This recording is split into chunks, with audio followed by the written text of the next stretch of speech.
If you're looking to get into videography, or you've already started your journey, then congrats, because I don't think there's a better time to start than now. Video is taking over, and I'm gonna give you 5 tips that I wish somebody would have gave me when I first started out, because it would have saved me a lot of valuable time and money. My first tip to you is that you learn to lock and load. In the first year or two, when you're still learning how to operate your camera, how to compose your shots, and all the other things that you're gonna have to learn, the last thing that you wanna worry about is camera movements. As a beginner, all your shots should be locked off on a tripod. It's tempting to always wanna use fancy handheld movements like pushes and pulls, tilts and pans, but doing so in the beginning is like trying to ride a bike before you've learned how to walk. Let's take Matt Davella as an example. He's one of the most successful filmmakers on YouTube, and he's been filmmaking for over 10 years. And when you take a look at his stuff, pretty much 99% of his shots don't have any camera movement. This makes it easier for him to make every shot intentional, making sure that it serves the story, because he isn't having to do multiple takes trying to perfect the camera movement. So that being said, one of the first things that I would get after purchasing my camera is a good tripod. And my next tip for you is that you make sure to follow the golden rule. This means that you have to wake up really early in the morning and start filming just as the sun is starting to rise. Or you could go out in the evening as it's starting to set. And if you got some hardcore deadlines to meet, then you may have to do both. These 2 times of day are called golden hour, and they'll reward you with super soft light, which will make every shot look flattering.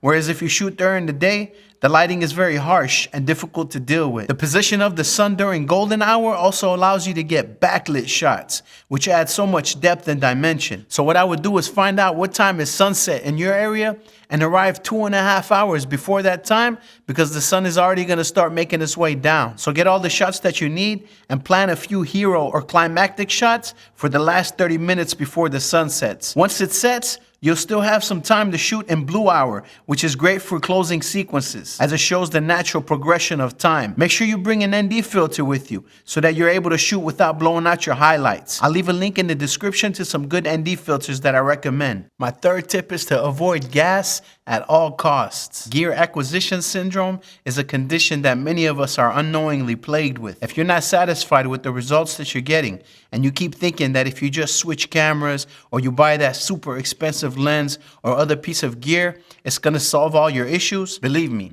it's not. A person that knows what they're doing is gonna be able to get amazing results with the most entry-level camera gear. And a person who hasn't learned and practiced enough won't be able to make meaningful content even if you hand them the most expensive camera and lens. After you have your camera and your tripod, the next things that I would get would be a good key light, a softbox, and a good shotgun microphone. And these are gonna up your video quality much more than any expensive piece of camera equipment. I made separate videos about the key light and the mic that I'm talking about, and I'll leave a link in the description below to those videos. And make sure you don't overlook this 4th tip, which is if you leave without a list, you're gonna return with shots missed. Just sit down with a pen and pad and write notes on the story or ideas that you're trying to communicate. Then after that, make a shot list. Making a shot list isn't just about streamlining your workflow. It's also to ensure that you don't come back after a long day of shooting just to realize that you missed a few key shots that you needed. This will save you from having to make a second trip. Once you arrive on the scene,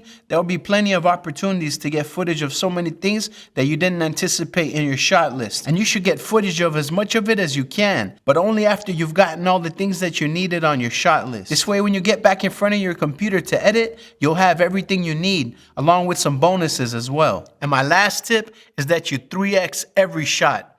Let me explain. Once you pull out your shot list, make sure that you get 3 versions of each shot on the list.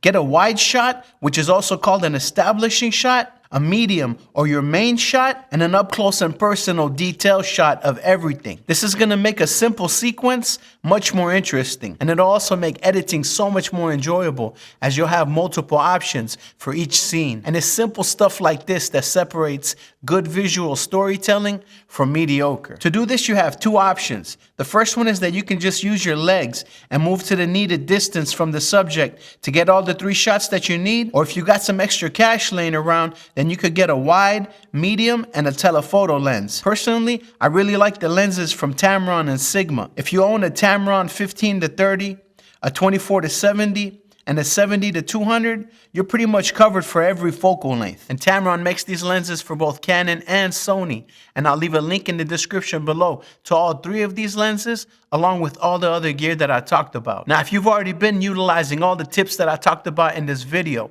and you're ready to get into some handheld videography techniques, then I highly suggest that you watch this video next, where I'm going to give you 5 camera hacks that are going to take your handheld footage to the next level. If you gain value from these tips, make sure to subscribe to the channel and share this video with your other camera buddies. Thanks for watching to the end, and I'll see you in the next one. It's Fulan Creative, and I'm out. Peace.